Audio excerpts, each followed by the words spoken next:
नमस्कार मित्रांनो, मी प्रतीक वाघमारे. महाराष्ट्र राज्य शालेय शिक्षण आराखडा 2024 घोषित करण्यात आला आणि या आराखड्यामध्ये पहिलीपासून हिंदीचं शिक्षण घेणं हे अनिवार्य करण्यात आलं आहे. आणि तेव्हापासूनच महाराष्ट्रामध्ये राजकारण तापलंय. महाराष्ट्र नवनिर्माण सेना, राज ठाकरे वर्सेस देवेंद्र फडणवीस आणि महाराष्ट्र शासन हे एकमेकांच्या विरुद्ध आले आहेत. आता हा टॉपिक जरा मोठा आहे, पण माझे दोन मुद्दे आहेत. मुद्दा नंबर 1 की खरंच महाराष्ट्राचं आणि देशाचं हिंदीकरण करणं ही काळाची गरज आहे का? आणि मुद्दा नंबर 2 तो असा की मराठी तरुण मुलं आणि मुली हे फक्त मराठी भाषेचा उपयोग करून आपल्या आयुष्याची रचना करू शकत नाही का? या दोन मुद्द्यांवरती आपण सखोल चर्चा करणार आहोतच. जर तुम्ही आतापर्यंत मित्राच्या YouTube चॅनलला सबस्क्राईब केलं नसेल तर पटकन व्हिडिओच्या खालचं जे सबस्क्राईबचं बटन आहे ते दाबून घ्या, कारण मी ऑफिसमधून आल्यावरती रात्री ही व्हिडिओ बनवतो, त्यामुळे मला तुमच्या सपोर्टची खूप आवश्यकता आहे. आता पॉईंट नंबर 1 की महाराष्ट्राचं आणि देशाचं हिंदीकरण करणं गरजेचं आहे का किंवा काळाची गरज आहे का? तर त्याचं स्पष्ट उत्तर आहे की अजिबात नाही. ते तुम्हाला सांगतो. आता महाराष्ट्रामध्ये देशाच्या अनेक कानाकोपऱ्यातून तरुण मुलं मुली येतात. कशासाठी? तर आपला कामधंदा चालवण्यासाठी, जॉबसाठी. आता जर तुम्ही तमिळनाडूमध्ये गेलात, आंध्रमध्ये गेलात, वेस्ट बेंगॉल किंवा कुठे गेलात, तर तिथे जी त्यांची भाषा असते, जी तुम्ही हिंदी बोलायला गेलात त्यांना समजत नाही. कारण का? त्यांची ती एक त्यांची लोकल भाषा जी तमिळ भाषा किंवा तेलुगू जे काही असेल ते असेल. ते त्याच्यामध्ये बोलतात.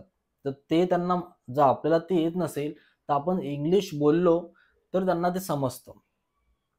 आणि नंतर जर आपण कुठे हिंदी बोललो किंवा ट्रान्सलेट केलं, तर ते त्यांना ते थोडक्यात समजतं. आता जर तुम्ही परत महाराष्ट्रामध्ये आलात, तर महाराष्ट्रामध्ये जरा उलट आहे. ते असं की मी ऑफिसमध्ये जॉब करतो. असं झालं की कधी-कधी मराठी माणसं एकमेकांसोबत मराठीमध्ये नाही तर हिंदीमध्ये बोलतात. आणि मग काही वेळाने त्यांना त्यांचं आडनाव, सरनेम वगैरे समजतं. मग त्यांना समजतं की अरे बापरे! हा तर मराठी आहे. मग ते मराठी बोलायला सुरुवात करतात. असं का? महाराष्ट्रामध्ये मराठी हीच प्राथमिक भाषा असणं हे गरजेचं आहे. आता अजून ह्या मुद्द्यावरती बोलायला गेलो तर हे असं की आता होतंय असं की मराठी ही भाषा आहे ती फक्त महाराष्ट्रामध्ये बोलली जाते. जर तुम्ही बाहेर गेलात, तर तुम्हाला त्या तिथल्या भाषेचा आदर करावा लागेल. जर तुम्ही यूपीमध्ये गेलात, तुम्हाला हिंदी बोलावी लागेल. तमिळनाडूत तुम्हाला तमिळ बोलावी लागेल. तुम्ही ते मराठी बोलून चालणार नाही. कारण प्रत्येक भाषा ही युनिक असते, एक सुंदर असते. ती त्या-त्या राज्याने त्याचा आदर केलाच पाहिजे. मग तसंच महाराष्ट्रामध्ये जर तुम्ही बाहेरून येताय, तर तुमचं हे कर्तव्य बनतं की तुम्ही मराठी भाषा ही तुम्हाला आलीच पाहिजे. तुम्हाला ॲटलीस्ट बोलता आलं पाहिजे. जर तुम्ही तुमची भाषा महाराष्ट्रावर लादत असाल, हिंदी भाषा लादत असाल, तर याचा स्पष्ट अर्थ असा होतो की तुम्ही मराठी भाषेचा गळा दाबताय. त्यामुळे या देशाला, या महाराष्ट्राला हिंदीकरण करण्याची गरज नाही आहे. हा पहिला पॉइंट. आता दुसरा पॉइंट असा की महाराष्ट्रातील मराठी तरुण मुलं-मुली हे फक्त मराठीचा वापर करून आपलं आयुष्य घडवू शकतात का? तर त्याचं स्पष्ट उत्तर आहे हो. तर तुम्ही जर कुठे इंटरव्ह्यूला गेलात, तर तुमचा इंटरव्ह्यू होतो इंग्लिशमध्ये. इंग्लिशमध्ये तुम्ही इंटरव्ह्यू देता. मग तुम्ही तिथे तुमचं जॉइनिंग झालं, ऑफिसमध्ये गेलात, की तिथे तुमचं मोस्टली इंग्लिशमध्ये बोलणं चालू असतं. तर तुम्हाला इंग्लिश येत नसेल, तर तुम्ही मराठी बोलता किंवा हिंदी बोलता. त्यामुळे तुम्हाला तुमचं आयुष्य घडवण्यासाठी मराठी, हिंदीचीच गरज आहे असं कुठेच लिहिलं नाहीये. फक्त मराठी बोलून सुद्धा तुम्ही तुमचं आयुष्य घडवू शकता. आता अजून एक प्रश्न माझ्या मनामध्ये असा येतो, की जर सरकारला मराठी तरुण मुला-मुलींना जर हिंदी भाषा कशी आहे हे सांगायचं आहे, तर तुम्ही ते पहिलीपासूनच अनिवार्य करायची गरज काय? तुम्ही ती हिंदीचं शिक्षण तुम्ही 7वी-8वी नंतर सुद्धा अनिवार्य करू शकता किंवा 10वी नंतर सुद्धा करू शकता. आणि आजकाल तर एवढे हॉलिवूडचे चित्रपट आहेत, सॉरी बॉलिवूडचे चित्रपट आहेत. सलमान खान आहे, अक्षय कुमार आहे, त्यांचे पिक्चर येत असतात. पिक्चर बघून पण मराठी तरुण माणसाला, मुलं-मुलींना हिंदी कशी बोलावी, कसं बोलतात त्याची कल्पना येते. त्यामुळे हिंदी शिकणं एवढं कठीण नाहीये. पण ती पाठ्यपुस्तकात पहिलीपासून अनिवार्य करणं याच्यामागे कुठेतरी सरकारचा तिरका डोळा आहे असं मला वाटतं. कारण आता आगामी निवडणुका येत आहेत आणि आगामी निवडणुकीमध्ये मराठी वर्सेस मराठी असं लढवून ह्यांना ह्यांचे वोट फिरवायचे आहेत, ह्यांचे मतं फिरवायचे आहेत असं मी स्पष्ट बोलेल. कारण हिंदी एवढी कठीण नाहीये. पहिलीपासूनच ते अनिवार्य करणं हे मला तरी पचत नाहीये.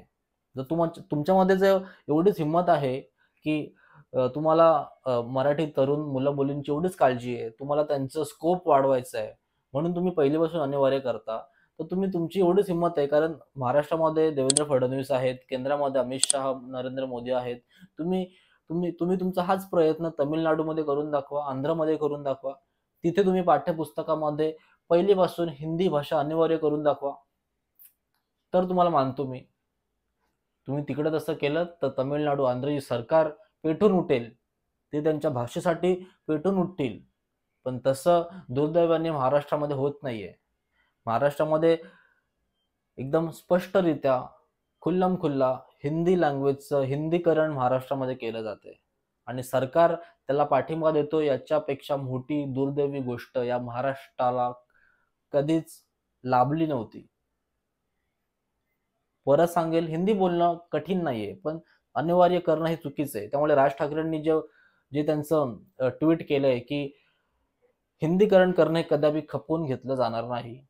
शाळांमध्ये पुस्तकं विकू दिली जाणार नाही. पुस्तकांच्या दुकानामध्ये पुस्तकं विकू दिली जाणार नाही आणि मी याचं समर्थन करतो. कारण महाराष्ट्र हे छत्रपती शिवाजी महाराजांचं आहे. त्यांनी मराठीला प्राधान्य दिलं होतं. मराठी भाषा याला एक खूप सुंदर इतिहास आहे आणि ही प्राथमिक भाषा या महाराष्ट्रामध्ये असणं हे गरजेचं आहे. त्याच्यानंतर इंग्लिश, नंतर हिंदी. त्यामुळे मित्रांनो मला तरी असं वाटतंय, की हे चुकीचं आहे. आता हा खूप मोठा विषय याच्यावरती सर्वांना एका पानावरती आणणं हे खूप कठीण आहे. आता काही लोकं म्हणतील, की राज ठाकरेंना किंवा महाराष्ट्र नवनिर्माण सेनेला एवढीच महाराष्ट्र किंवा मराठीची काळजी आहे, तर तुम्ही स्वतःची पोरं कोणत्या शाळेमध्ये शिकवलीत? कोणत्या मीडियममध्ये शिकवलीत? इंग्लिशमध्ये शिकवलीत की कुठे शिकवलीत? किंवा तुम्ही कधी-कधी कोणत्या हिंदी चॅनलला तुम्ही मुलाखत देता, तेव्हा तुम्ही मराठीमध्ये मुलाखत देत का नाही? प्रश्न इथे असा आहे, की इथे कोणी हिंदीच्या विरुद्ध नाहीये. हिंदी जिथे बोलायची गरज पडेल तिथे बोलणार. पण मराठी माणूस जेव्हा दोन मराठी माणसं जेव्हा एकमेकांमध्ये हिंदी बोलायला लागतात, तिथेच ही मराठी भाषा मरते आणि हेच होऊ द्यायचं नाहीये. भाषेशिवाय या राज्यामध्ये खूप अडचणी आहेत. मराठी तरुण मुला-मुलींना जॉब भेटत नाही, नोकरी लागत नाहीये. उद्योगधंदे इथे सुलभ नाहीयेत. महागाई वाढत चालली आहे. सरकारकडे पैसे उरले नाहीयेत योजनांसाठी. या सर्व अनेक महत्त्वपूर्ण आणि अतिशय महत्त्वाच्या मुद्द्यांवरती सरकारला आणि अपोझिशनला आणि पार्टींना, नेत्यांना चर्चा करणं गरजेचं आहे. भाषेचा इश्यू महत्त्वाचा नाहीये, पण एवढ्या खालच्या लेव्हलला जाऊन पहिलीपासून हिंदी भाषा अनिवार्य करणं हे अत्यंत चुकीचं आहे. याच्यामागे सरकार येणाऱ्या आगामी निवडणुकीचा विचार करून त्यांनी हा निर्णय घेतला हे मी बोलेल. कारण शिकून घेणं एवढं कठीण नाहीये. त्यामुळे तुम्ही 10वी, 11वी, 12वी नंतर सुद्धा हिंदीचं शिक्षण तुम्ही चालू करू शकता. पण जेव्हा तुम्ही पहिलेपासून चालू करता, तेव्हा साहजिकच आहे ती मुलगी त्याच्या तोंडामध्ये पहिली हिंदी येईल, नंतर मराठी येईल. तो फक्त घरीच आपल्या आई-वडिलांसोबत मराठी बोलेल. पण जेव्हा तो घराच्या बाहेर पडेल, जेव्हा तो महाराष्ट्रामध्ये त्याच्या घराच्या बाहेर पडेल, तेव्हा तो साहजिकच आहे हिंदीतच बोलेल आणि हे होतंय. मी बघतोय मराठी मुलं मराठी सोडून हिंदीमध्ये बोलतायत. तर हे होता कामा नये. आपल्याला मराठीला जिवंत ठेवायचंय, मराठीला आपल्याला जागं ठेवायचंय आणि त्याच्यामुळेच हा जो निर्णय घेतलाय याचा मी ठामपणे विरोध करतो आणि राज ठाकरे यांना त्यांच्या भूमिकेबद्दल समर्थन करतो. मित्रांनो, या सर्व मुद्द्यावरती तुम्हाला काय वाटतंय? महाराष्ट्रामध्ये पहिलीपासून हिंदीचं शिक्षण अनिवार्य करणं हा निर्णय चुकीचा आहे की बरोबर आहे? महाराष्ट्रामध्ये हिंदीकरण करणं हे चुकीचं आहे की बरोबर आहे? आणि अजून एक की मराठी मुलगा किंवा मुलगी फक्त मराठीवरती त्यांचं भविष्य घडू शकते की नाही? या 3 प्रश्नांची उत्तरं मला तुमच्याकडून हवी आहेत. खाली कमेंट करून सांगा. मी तुम्हाला रिप्लाय नक्कीच देईल. आणि पटकन चॅनलला सबस्क्राईब करून घ्या. कारण जेवढं तुम्ही सबस्क्राईब कराल मित्रांनो, तेवढा मोठा हा चॅनल होईल आणि जितका मोठा हा चॅनल होईल, तितक्याच अतिशय सुंदर व्हिडिओ मी तुमच्यासाठी बनवू शकेल. त्यामुळे ते सबस्क्राईबचं बटन दाबून घ्या, ज्याने डायरेक्ट नोटिफिकेशन तुम्हाला तुमच्या फोनमध्ये येणार. मित्रांनो, व्हिडिओ इथे संपवतो. भेटूया पुढच्या एका नवीन व्हिडिओमध्ये. जय हिंद, जय भारत.